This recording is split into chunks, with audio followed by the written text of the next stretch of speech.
is an Unspoiled Network podcast. This is Spoil Me, covering Six of Crows by Leigh Bardugo, brought to you by Joanna. In these chapters, we finally get to our destination, and everything is so much more anxiety-inducing than I ever thought. Also, we discover some of what has caused poor Kaz to be afraid to touch human beings, and I really can't say that I blame him. Welcome to Spoil Me.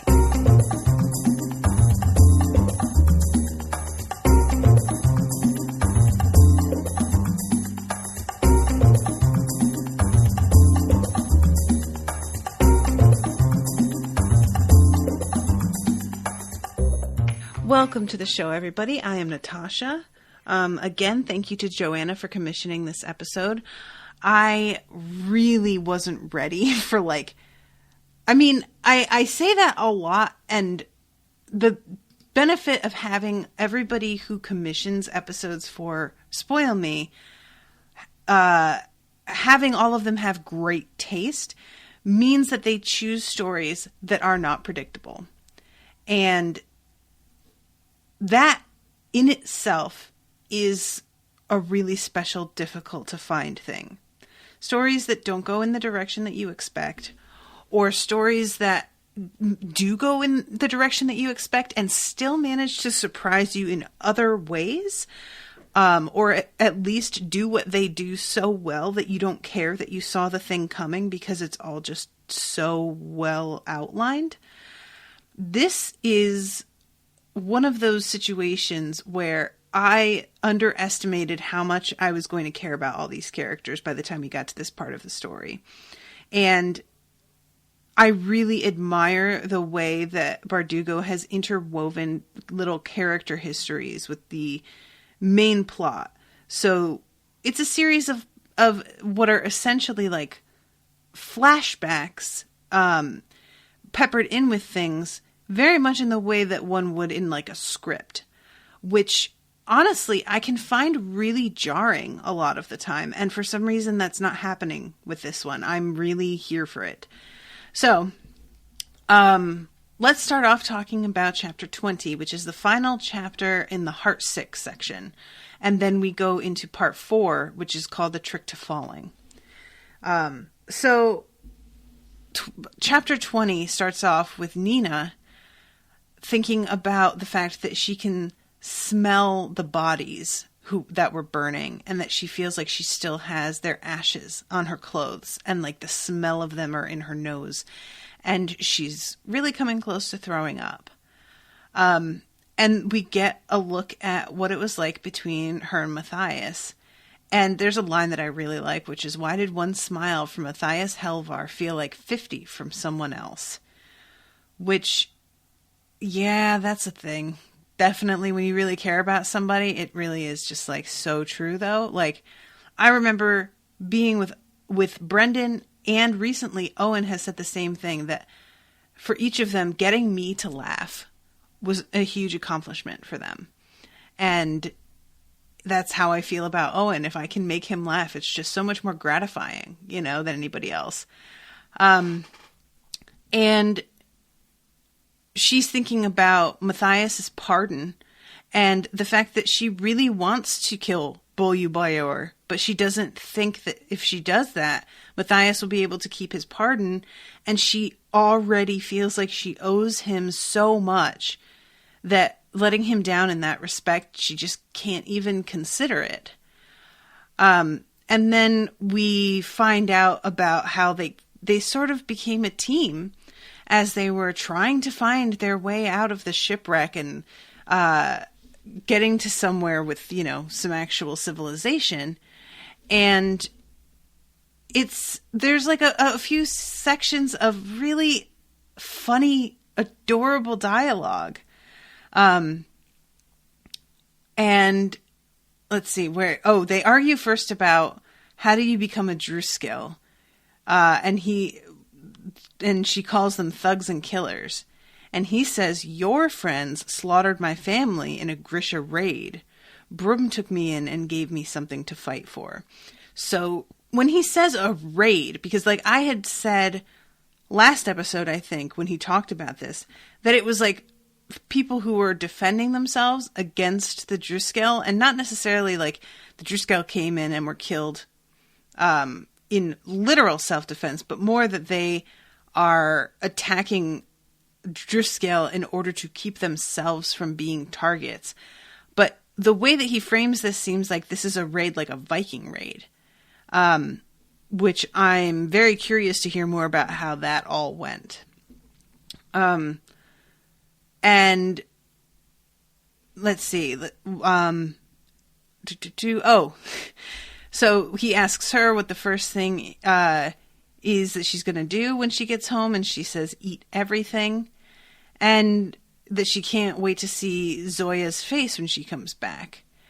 And she stops short when she realizes that Matthias knows who she's talking about, and that for them, Zoya is like this this really almost mythical figure of witchcraft and magic, and that she herself has that sort of viewpoint about his commander, Jarl Broom. Cruel, inhuman, the thing that waited in the dark with death in her hands. Zoya was this boy's monster. The thought left her uneasy.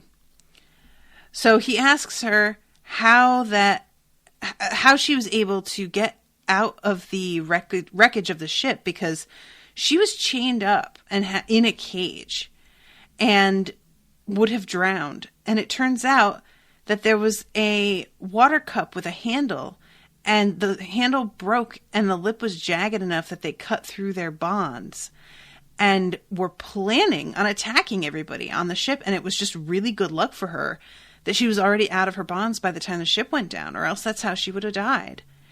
And there's, because, you know, he says the storm hit. And of course I'm thinking just a regular storm. But then in the text, a squaller and a fabricator had smashed a hole right through the deck, and they'd swum free. Which I want to know exactly who is bashing this hole. Like, are these folks that are trying specifically to free the Grisha inside, or are they just trying to take down Driscoll, period? Like, what is their goal here? Was this an accident that they helped? And did they help? Because they, like I said, she would have died if they hadn't already been figuring out ways to get out of their bonds. So the attackers would not know that the people on board are capable of swimming to safety. So I'm not sure that was even a consideration for them at all. Let's see. Liz Brennell's here. I believe Fjerda and Ravka had contested borders, which is one reason that there's so much hostility. Okay. Fjerda is Finland. Ravka is Russia. Okay. The original Grisha trilogy features Zoya as a central character. Oh, that's cool. Yeah, because this is part of like a whole working of many books, right? So I love when she says, what did Driscoll eat other than Grisha babies? I just love it. She just gives him so much shit. She asks him about cake and is trying to find some common ground with him. And he says, I do like cake, but we're not permitted sweets. Anyone, or just Driscoll? Driscoll, it's considered an indulgence, like alcohol or girls. His cheeks reddened, and he trudged forward. It was just so easy to make him uncomfortable. And they just go back and forth like that. You know, her talking about making boozy, flaming berries and like having a dart in and get them. And he's like, well, doesn't that burn your fingers? Why would you even do that? And she's like, for fun, dumbass. Oh my God, what is the matter with you? And asks why the Fjerdan girls don't get to fight. And he's like, well, they don't want to. And she's like, yeah, have you asked any? Like, how do you know that? And when she says, I'd love to see you get beaten by a girl, he says, not in this lifetime. And she responds, well, I guess I won't get to see it. I'll just get to live the moment when I knock you on your ass. Like, they're great. They're great. It's adorable. And they basically become closer and closer to the point that when she falls through some ice, he considers letting her fall, like really letting go of her, because he grabs her arm and has the opportunity to just let her die. And he can't do it. They become too close by this point. And she tells him after, I was afraid you were going to let me go. There was a long pause, then he said, I thought about it. Just for a second. Nina huffed out a little laugh. It's okay, she said at last. I would have thought about it too. The shipwreck had been more than a year ago, but it felt like no time had passed at all. Part of Nina wanted to go back to the moment before everything had gone wrong, to those long days on the ice where they'd managed to be Nina and Matthias instead of Grisha and Witch Hunter. But the more she thought about it, the more surely she knew there had never been a moment like that. Those 3 weeks were a lie that she and Matthias had built to survive. The truth was the pyre. Yikes. That sucks. And he tries to, like, we go back to the present after she has this thought, and he tries to come up to her, and she grabs him by the throat, and they get in a real fight until finally everybody else in the crew is like, okay, you need to chill out, stop it. And she is demanding of him what she's going to have to mentally prepare to see when they get to the ice court. Drawing and quartering, firing squads. Does the royal palace have a view of the gallows? So Inej says that they need to find a way to make peace. Matthias snaps at her a little bit, which causes Kaz to come up and be like, watch your tone. I'm like, oh, Kaz. And then Matthias finishes the story that we began in Nina's head. We traveled together for 3 weeks. I saved her life. We saved each other. When we got to Elling, I could have revealed her to the soldiers we saw there at any time, but I didn't. I borrowed money. I arranged lodging. I was willing to betray everything I believed in for the sake of her safety. When I saw her down to the docks so we could try to book passage, there was a Kerch trader there, ready to sail. Ask her what she did then, this honorable ally, this girl who stands in judgment of me and my kind. So she tells the story here, but she doesn't actually tell the story. And this is one of those things that I find really frustrating, is that she gets the opportunity, she has everybody's attention, and she doesn't actually explain what she does explain later to Matthias. And I don't understand why she didn't take the chance that she got here to just be straight up with everybody, because I feel like once you hear the rest of it, it makes a lot more sense what she did.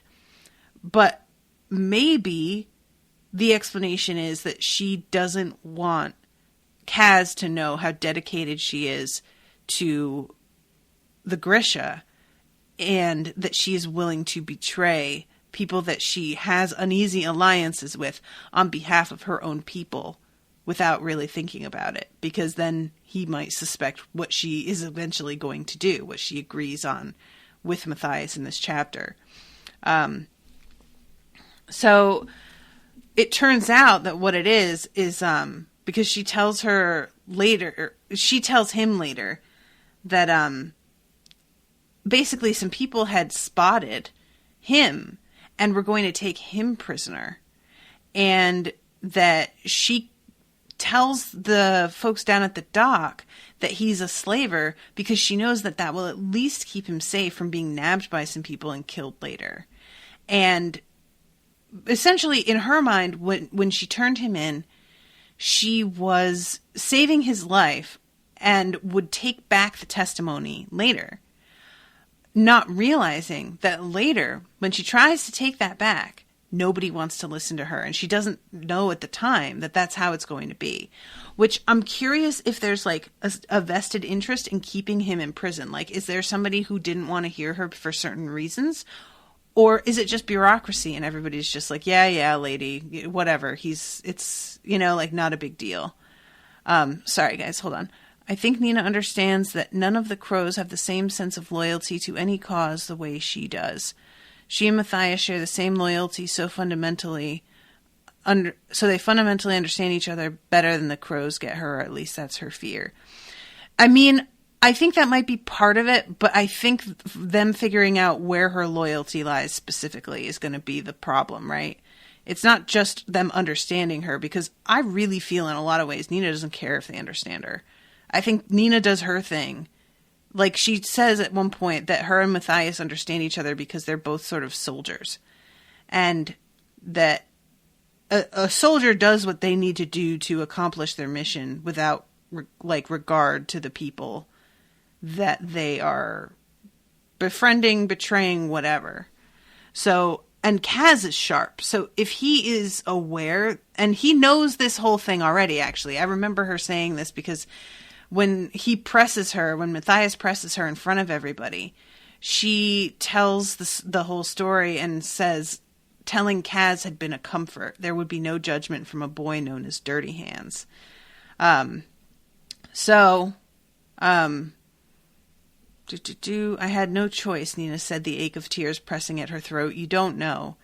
Just tell me one thing, he said. There was anger in his voice, but she could hear something else, too. A kind of pleading. If you could go back, if you could undo what you did to me, would you? And she tells him no, that she would do it all over again. And, of course, I'm thinking this is going to lead to a horrible blow-up, but instead they get attacked by a bunch of Grisha. And the Grisha are doing some shit with the earth that is not within the normal realm of what they are capable of doing. So this, for Nina, is the first time that she really believes in the Jorda Perem, because she had kind of wondered if either Kaz was being taken for a ride, she was being taken for a ride.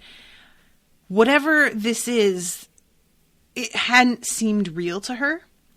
And they're basically like pulling like shards of stone up out of the ground to try and put walls around them and trap them, which is pretty intense. I mean, that's one thing when it's the X-Men, but it's clearly this is not a world where this shit happens.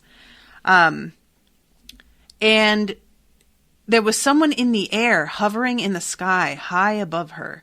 She was watching someone fly. Grisha squallers could control current. She'd even seen them play at tossing each other into the air at the little palace, but the level of finesse and power it took to maintain controlled flight was unthinkable. At least it had been, until now. Jorda Perem. She hadn't quite believed Kaz. Maybe she'd even suspected him of outright lying to her about what he'd seen just to get her to do the job. But unless she'd taken a blow to the head she didn't remember, this was real. So, yeah, this shit starts to get real. And finally, I need a distraction, shouted Jesper from somewhere in the storm.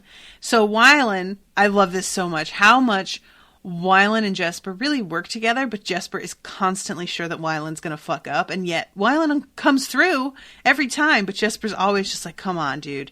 And he puts like a little piece of something that looks like putty at the base of one of the stones.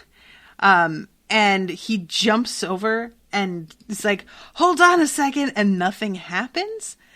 And then all of a sudden there's a boom, because like Jesper is in the middle of going, are you kidding me? Because nothing happens.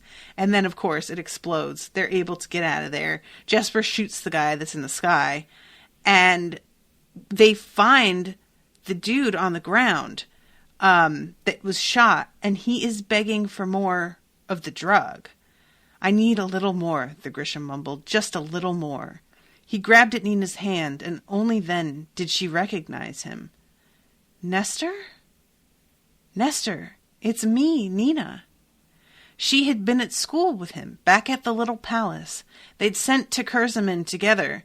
They'd been sent to Karamzin together during the war.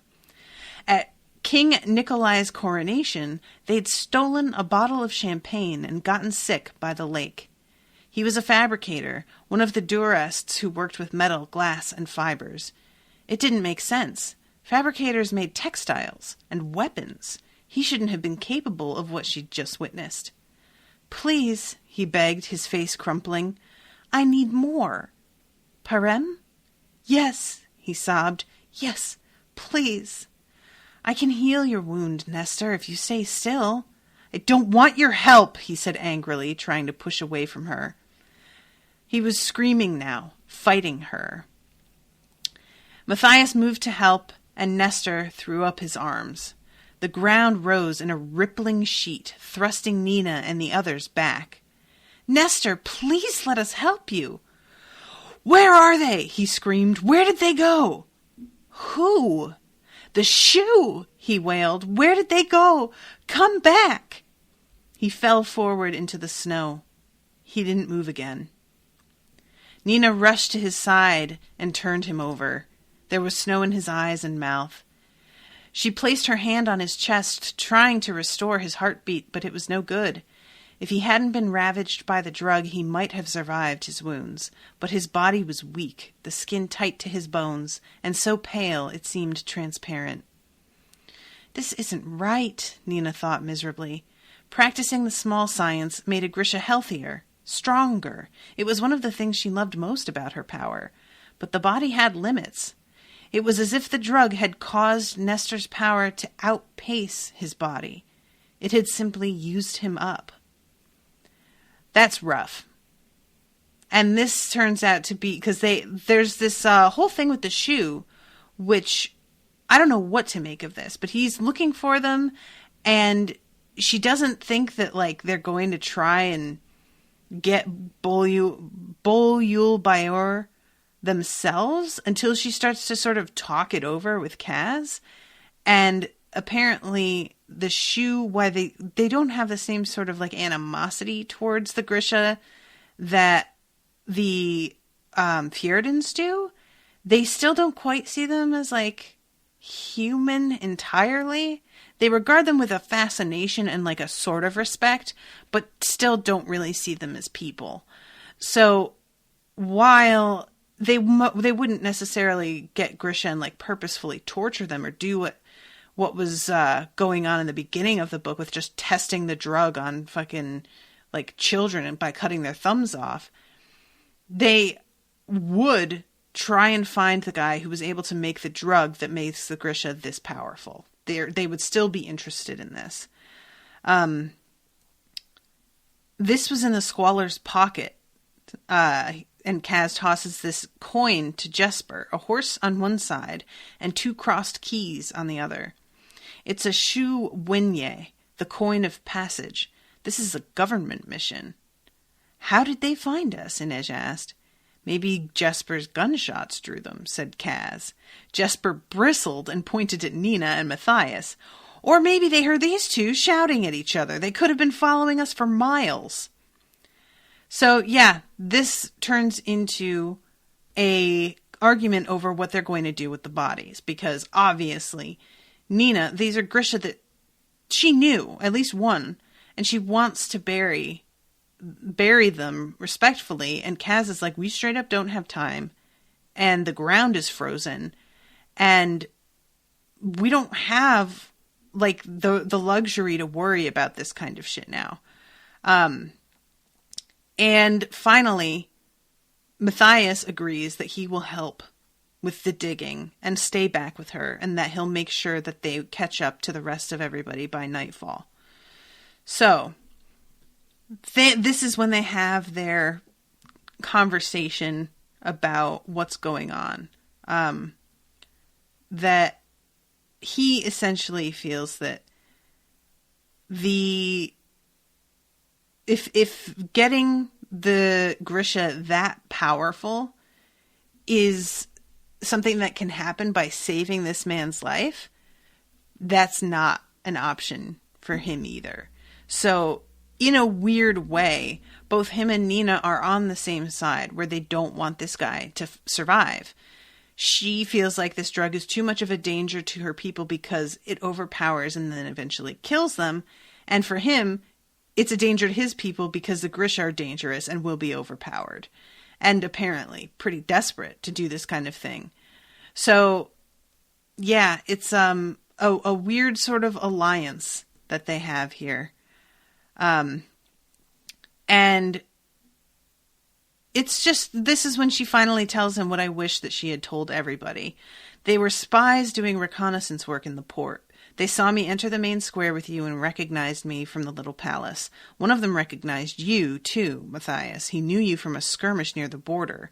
They waylaid me when you went to speak to the manager of the boarding house. I convinced them I was undercover there, too.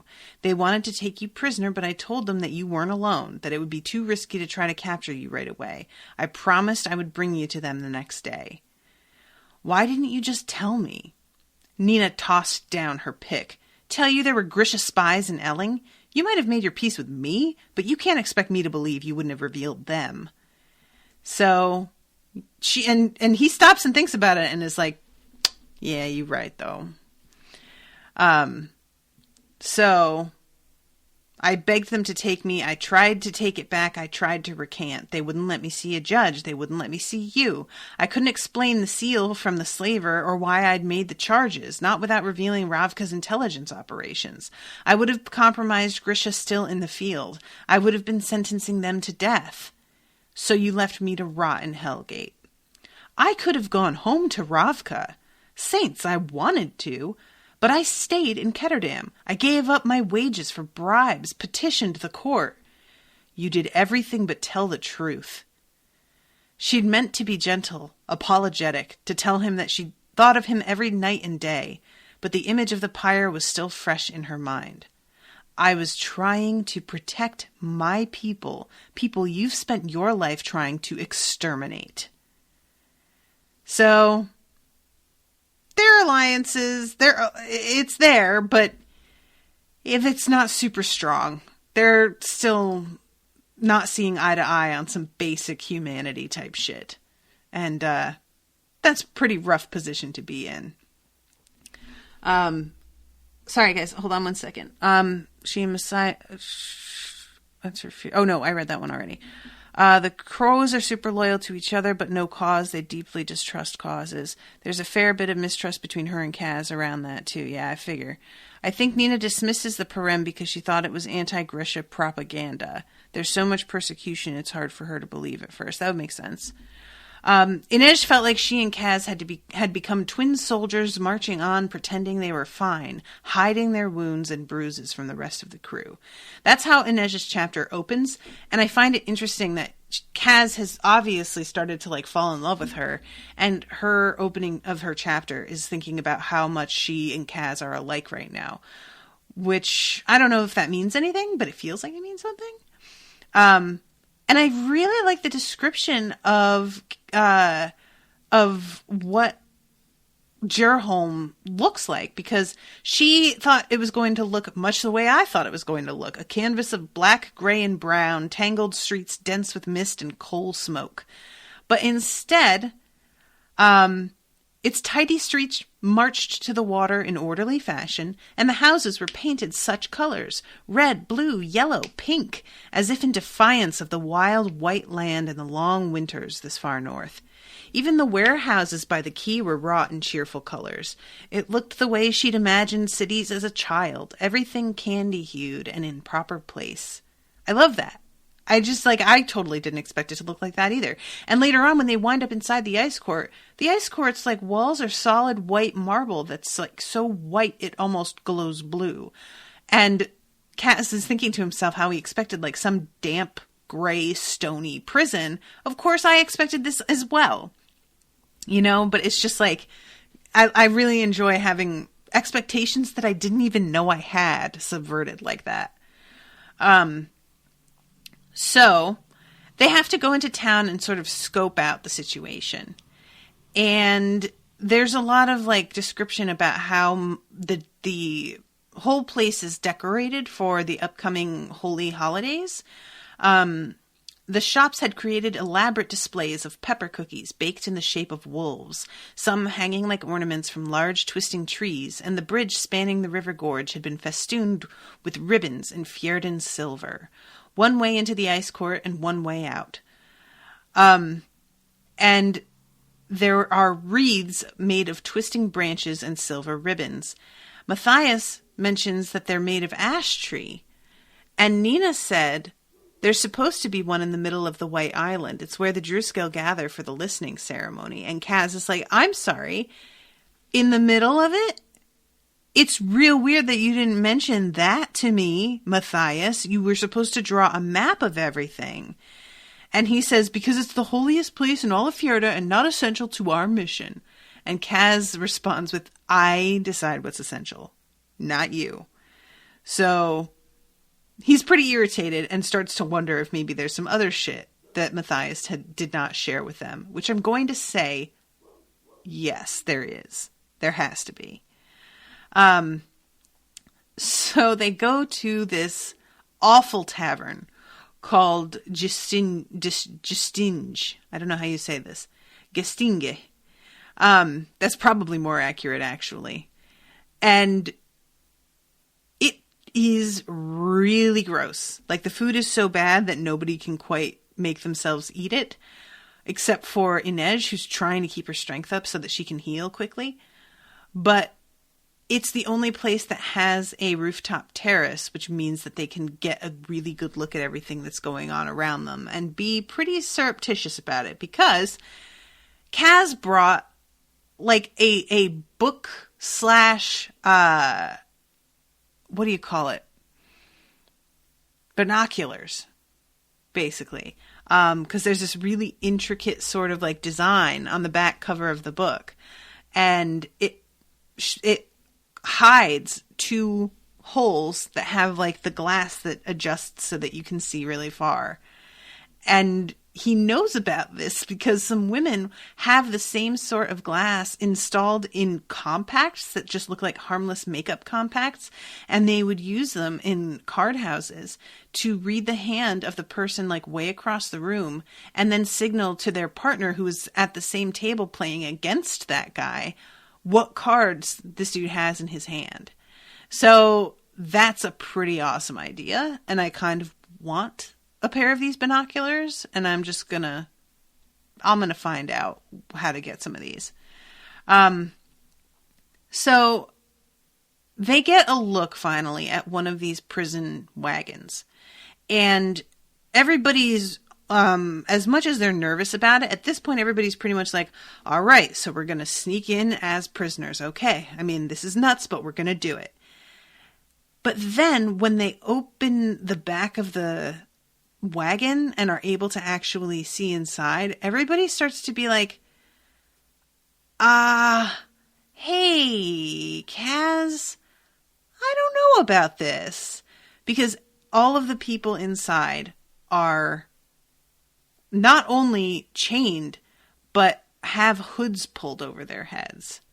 And she just doesn't, like, when the first one to see everybody is Inej, and she reacts with saints. 10 prisoners were seated along benches that ran the wagon's length, their wrists and feet shackled, black sacks over their heads. So that's bad enough. They don't realize that the wagon that's going to come for them later is going to be in a much worse situation. But what Kaz describes, because they're just like, how are we going to do this? They're head counting at the first gate, and then they count again at the second gate. And basically what they decide they're going to do is cause a distraction, break into the prison wagon, get an equal number of prisoners out of the cart, and then jump into the cart to take those prisoners' places, and just hope that nobody notices, or that when they do notice, it's going to be too late and they'll be put inside anyway, just as safekeeping until it all gets figured out. Well, it turns out Kaz is completely right about the function of bureaucracy in this whole thing, because I'm jumping ahead a little bit here, but what he hoped would happen is exactly what would happen. What happened. It's like anybody who's worked in a job where there's a chain of command, but getting a hold of anybody is difficult. Instituting it makes people kind of like look at you sideways. Nobody's happy to hear that there's an irregularity, and they'd rather you just dealt with it on your own rather than bring it to their attention. Knows that this exact thing would work, which is, well, this is a Suli woman, and it says that there's a Shu boy. Why would they get those that mixed up? This doesn't make any sense. And obviously by this point, they're through the first two gates, and the driver does not care. He was given a wagon full of prisoners and told to bring it here. Who's in there? It was not up to him to count and match them. It doesn't matter to him. He did his part, and now they have to figure it out.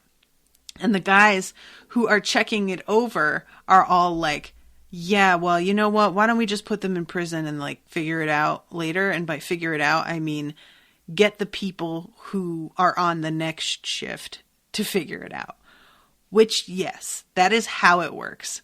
So I really enjoyed getting to see something that's like, normally would give me a ton of anxiety as like somebody who plans things to the nth degree. My idea, having this sort of like a hitch in it where there are going to be pieces of paperwork and facts in front of them that straight up don't match with each other, I would consider this to be unworkable. I'd be like, I don't know how we're going to fix this. We have to select specific people, but they don't have time to figure out who's going to be in the wagon, pick the people that they need out of the crew that's in there. And there's just not time for that kind of thing. So Kaz has to rely on human nature, which is smart, but it's a huge risk. And it's a risk that I wouldn't be willing to take because I'm just too afraid. And I like the fact that he is that confident that he knows people and how this shit all works, that he's willing to take the risk, even though we do see he's not totally positive this is going to work either. He's sitting there like praying repeatedly under his breath to himself that this is going to work. And when it does, he breathes an enormous sigh of relief. So I love when Inej says the driver's going to notice 6 more prisoners when he opens the door. If only I'd thought of that, Kaz said dryly. I can tell you've never picked a pocket. And I can tell you've never given enough thought to your haircut. Oh, Kaz puts a hand self-consciously along the side of his head. Oh, bless him. If anybody else said that, he wouldn't care. But because she said it, he's like, oh, my hair. So, this whole thing pretty much goes without a hitch, except for, the huge panic attack that Kaz has. Details. And, I had known from there was another instance where somebody touches his bare skin that for some reason that revulsion was there for him in regard to touching other human beings. But this is him being pressed up against other people while fully clothed. So this is more than just the skin-to-skin contact, although that makes it worse for sure. But the fact that there are so many people in this cart when they open it, that they are standing rather than sitting, makes it so that they have to be pressed right up against one another. It's really messed up. Like, there's collars that are screwed by chains into the ceiling, and if anybody loses their footing, they wind up choking for a second until they can get their footing again. But Inej thinks to herself that everybody is so packed in that they're not going to be able to lose their footing. There's not room for somebody to crumple to the ground here. So the poor Kaz, the whole thing is that Inej has to jump out after they all get themselves into place and put the hoods over their heads. They take the prisoners that are there already and literally leave them in a ditch on the side of the road, drugged.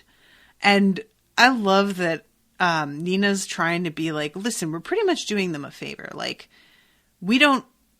This is a potential opportunity for them to get away. And I think it's Matthias who's like, really? Because it just looks like we're leaving them in a ditch. And she's like, oh my God, can we not do this right now? Which I agree with her. She's very practical. Okay, maybe you have a moral issue with this, but like not right now, okay? And they get in, and Inej has to lock the lock on the outside of but then pulls the door open from the other side where the hinges are. And it's Kaz's job to put the screws back in place so that it looks like there's no way anybody could have unlocked this from the outside, which is a really smart idea. But Kaz is flipping out because of being pressed up against all these different people. So he can barely keep his shit together as he's putting the screws in place and keeps dropping them and keeps almost losing it, on the edge of it. And at one point the guards come back, because what they do to distract the guards so that they can even get into the wagon is they use this, I think she says it's sodium concentrate at the base of a tree that explodes and downs the tree into the road. So the guards have to get off of the wagon and unhitch one of the horses to get the horse to drag the tree out of the path of the road. So when the guards come back and they go and test the door to make sure that it's still locked, the hinges are not quite attached yet. And there's a really tense moment where Kaz has to hold one of the hinges in place with his hand while they shake it. And it holds just enough that they seem to think that everything is fine. And he just about manages to get the screws back in place before he literally faints, which really worries me because, this is a situation where you're hanging from the ceiling. But evidently, he manages to wake up again so he doesn't strangle while he's fainted. And by the time he wakes up, they've gone through the 2 checkpoints, which kind of freaks him out in and of itself, that he passed out like that and missed some really key moments of their grand plan working out. And I kind of like that throws him so off that he could be this susceptible to the panic, that it would make him that vulnerable that he, as he puts it, sleeps right through it. And he thinks about how he has imagined many different ways that he might die, but he never imagined that he would just sleep through it when it happened. So I'm going to back up a little bit. Before the whole plan for the wagon even gets on the road, we have a really kind of small scene, but one that I really like, between Inej and Matthias. And she says, "This must be hard for you to be here, but not really home." He looked down at his cup. "You have no idea." "I think I do. I haven't seen my home in a long time." "Are you worried about Nina being out there?" "No. She's very good at this, She's a natural actress." "I'm aware," he said grimly. "She can be anything to anyone." "She's best when she's Nina." "And who is that?" "I suspect you know better than any of us." He crossed his huge arms. "She's brave," he said grudgingly. "And funny." "Foolish. Every last thing needn't be a joke." "Bold," Inej said. "Loud." "So why do your eyes keep searching the crowd for her?" "They do not," Matthias protested. She had to laugh at the ferocity of his scowl. He drew a finger through a pile of crumbs. "Nina is everything you say. It's too much." Inej murmured, taking a sip from her mug. "Maybe you're just not enough." Oh! Ice cold! Ice fucking cold, man! Seriously? I often talk about how I'm too much, but if anybody tries to say that to me as an insult, that's going to be my reply. So far, it's never been insulting. It's always been, "Oh, girl, you do too much." And I'm like, yes, I know. I do. That's correct. But if this is ever an insult to, "Oh my God, this is too much," maybe you aren't enough.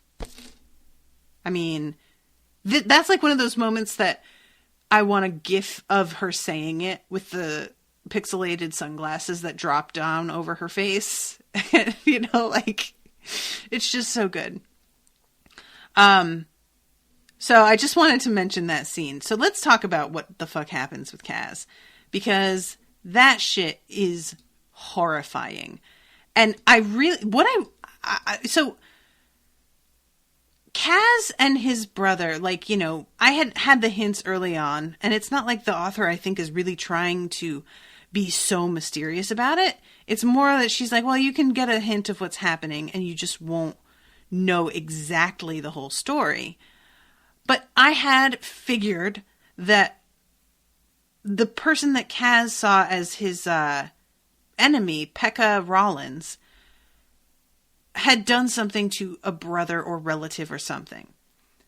But what I like about how this actually went down is how indirect it is. Because when I made that assumption, my main thought was somebody literally murdered his brother or did something really heartless that resulted in the death of his brother. And while that second one you could say is technically true, I still thought whatever they did that resulted in the death of his brother was going to wind up being a lot more direct still. Like, his brother fell off a boat and this person refused to go back, and so his brother drowned. Something that was like a real closely linked series of events but the way it actually happens is it's much more drawn out than that, and it's clearly still the person's fault that he blames, but it's so much more circumstantial how horribly everything turns out that it feels much more complex and realistic to me. Because, let's be honest, in life, that's how it works, right? There's often, like, you can still trace things back to there being one person who, like, started some shit happening, but really it's like they like push the pebble and it turns into a snowball that just gets wildly out of control, but they push that fucking pebble. And I feel like there are so many situations that people don't think about of someone getting scammed like this and losing everything. Working at a bank for a short time, I saw 2 cases of this. And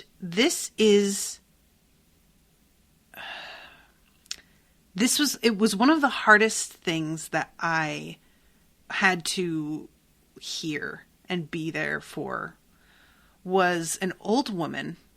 I'm getting like emotional just talking about this. She got scammed over the phone, and she gave someone the $12,000 in her savings account. And there was nothing we could do to help her, because the people who took it from her, she gave them the information. They did everything legally to get the information from her. And she had nothing in writing to prove that they lied about who they were. And essentially it was going to come down to her having to go to the police and seeing if insurance of some kind would cover it. But on our end as the bank, there was simply nothing to be done. We could not just give her her money back because it had been withdrawn. And that, that was her responsibility. And I think about that all the time. That woman had nothing to live on. That was her life savings. And these people don't fucking care. They specifically go after old people who don't know better about modern technology and about how things would be handled by actual government agencies like the IRS. That's a big one, is people posing as the IRS. And it's so despicable that it's hard for me to wrap my head around it. So what goes on with Kaz and his brother, with someone taking advantage and then everything else completely falling apart as a result of that, is a really realistic. All you need is one catastrophe when you're somebody who's kind of living on the edge of poverty or even just being middle class, you just need one disaster.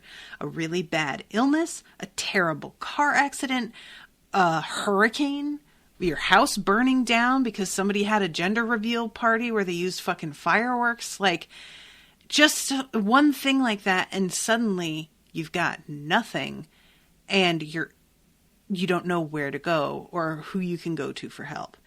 And for most of us, that's traumatic enough as an adult.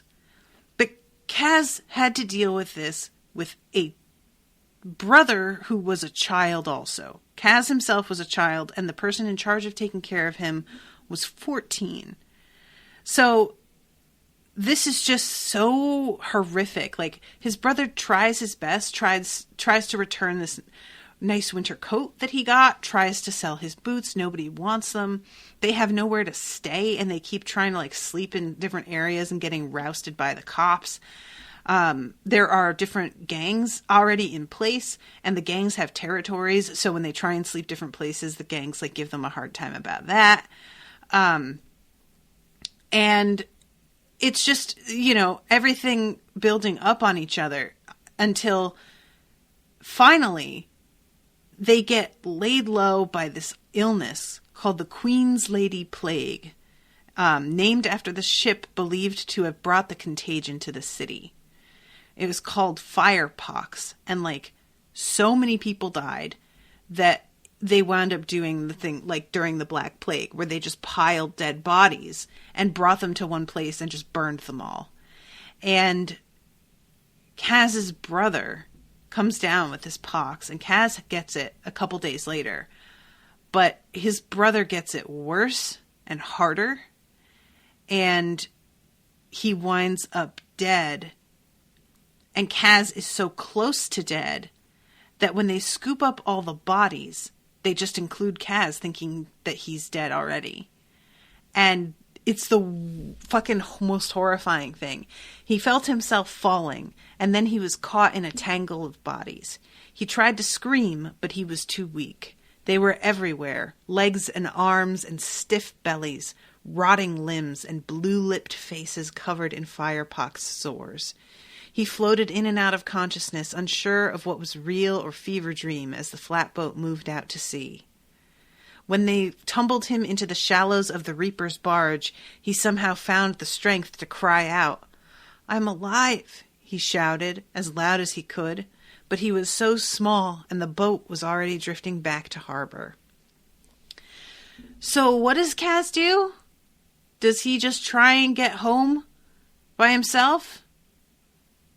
No, because he's a resourceful boy.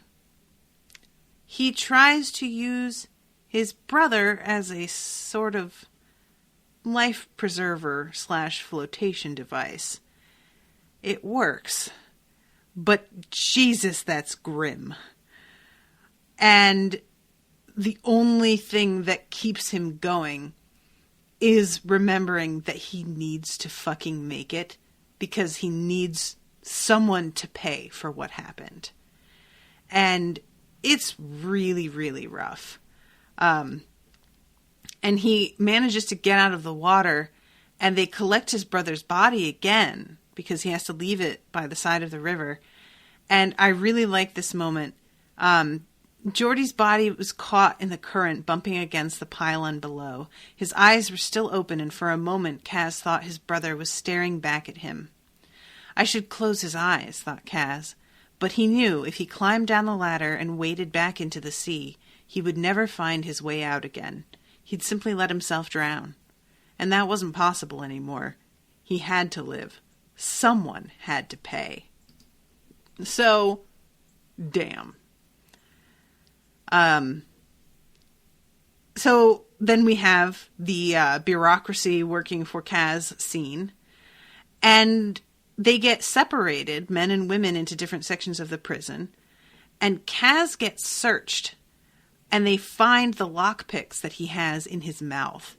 They do not find the baleen, but they find the lockpicks, which is quite a loss. And the searching for the lockpicks, like the guy has to shove his fingers into Kaz's mouth, and Kaz like almost passes out again. They have all had to get undressed as well to shower and get new clothing, and being naked around everybody. Like, he's just, everything that he is being forced to do right now is so much more than he was prepared for. I don't think he thought through what this was going to be like. And the only thing that gets him through it is like forcing himself to think about Inej and everybody else depending on him. And just, you know, the whole thing is so, it's a level of exposure that he hasn't experienced around people in a really long time. Like, he has his gloves on even. And when he takes them off, like Jasper, who has worked with him forever, has never seen him without his gloves on, and looks and is like, I thought there would at least be claws or something. So yeah, there's just like, it's just a lot that Kaz is putting himself through here. So I'm sorry. This will be a lot bigger later, but this is where it really starts. Ketterdam is a character. Pekka is very much a specific agent, but the way the whole story happens is all about Ketterdam and the way that machine grinds. This story is how Kaz was chewed up, but the whole story, from Pekka to the plague pit to just dumping bodies in water without looking to see who was who, it's all part of the same massive monstrous entity, and the implication is that Pekka is really just an almost random label for Kaz to peg this rage on. Someone has to pay, so it might as well be Pekka. Yeah, so I don't think that we've found out yet, because Pekka is not even identified as the person who actually swindled him and his brother, is it? He doesn't, like, we haven't seen him figure that out yet. So I assume that he knows that now, but we haven't seen him actually put those pieces together. So if Pekka isn't actually the person who swindled him, it'll be interesting if we get to see like how he came to that conclusion. So let's see. Kaz waited. He knew what was coming. Because they get put into the like basically Gen Pop, and he sussed out the others as soon as they entered the cell, and he knew it would be the burly Kalish with the birthmark who came for him. He was twitchy, nervous, and he'd taken obvious notice of Kaz's limp. "Hey, cripple," the Kalish said in Fjerdan. He tried again in Kirch, his lilt heavy. "Hey, crip." He needn't have bothered. Kaz knew the word for cripple in plenty of languages. The next second, Kaz felt the air move as the Kalish reached for him. He stepped left, and the Kalish lurched forward, carried by his own momentum. Kaz helped him along, seizing the man's arm and driving it through the space between bars all the way up to the shoulder. The Kalish let out a loud grunt as his face smashed up against the iron bars. Kaz braced the man's forearm against the metal. He threw his weight against his opponent's body and felt a satisfying pop as the Kalish's arm dislocated from its shoulder. As the man opened his lips to scream, Kaz covered his mouth with the other hand and pinched his nose shut. The feel of bare flesh on his fingers made him want to gag. "Shh," he said, using his grip on the man's nose to steer him backward to the bench against the wall. The other prisoners scattered to clear a path. The man sat down hard, eyes watering, breathless. Kaz kept his hold on his nose and mouth. The Kalish trembled beneath his grasp. "You want me to put it back?" Kaz asked. The Kalish whimpered. "Do you?" He whimpered louder as the prisoners looked on. "You scream and I'll make sure it never works right again. Understand?" He released the man's mouth and shoved his arm back into its socket. The Kalish rolled over on his side, curled up on the bench, and began to weep. Kaz wiped his hands on his trousers and returned to his spot by the bars. He could feel the others watching, but now he knew he would be left in peace. Helvar came up behind him. Was that really necessary? No. But it had been, to make sure they were left alone to do what needed to be done, and to remember that he wasn't helpless. It's pretty badass. It's a very classic, intro to prison scene. but it's still very badass. I especially enjoy it because of what we know Kaz just put himself through. So I feel like he has a lot of pent-up rage that he needs to let out, and that's a very satisfying, productive way to let it out. I don't think so. It's just the person he's furious with. Yeah, okay. Yeah, so that's the end of that chapter. And Liz, it was you that was going to reschedule to do a wannabe episode with me, right? So, but I don't think that you have yet. So you'll have to let me know when you want to do that. But I think that there is still one more episode that somebody has already booked for, I'm trying to find which day it's on. Maybe not. Maybe there wasn't another one. Yeah, no. Sorry, it was a different book.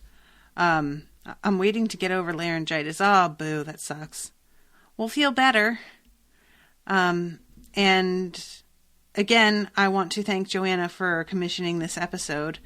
And this book is just really it's really getting me. And I'm looking at the index, and I'm really shocked as I realize that we aren't even, we're just about over halfway through finally, but there's a lot left. So I'm going to be interested to see how all of that goes down, because I love heists, man. Give me it. Give me the heists. I'm all about it. All right. Well, thank you to Liz for being here today. And again to Joanna. And I will see you all soon with a new episode. Till then, toodaloo, motherfuckers.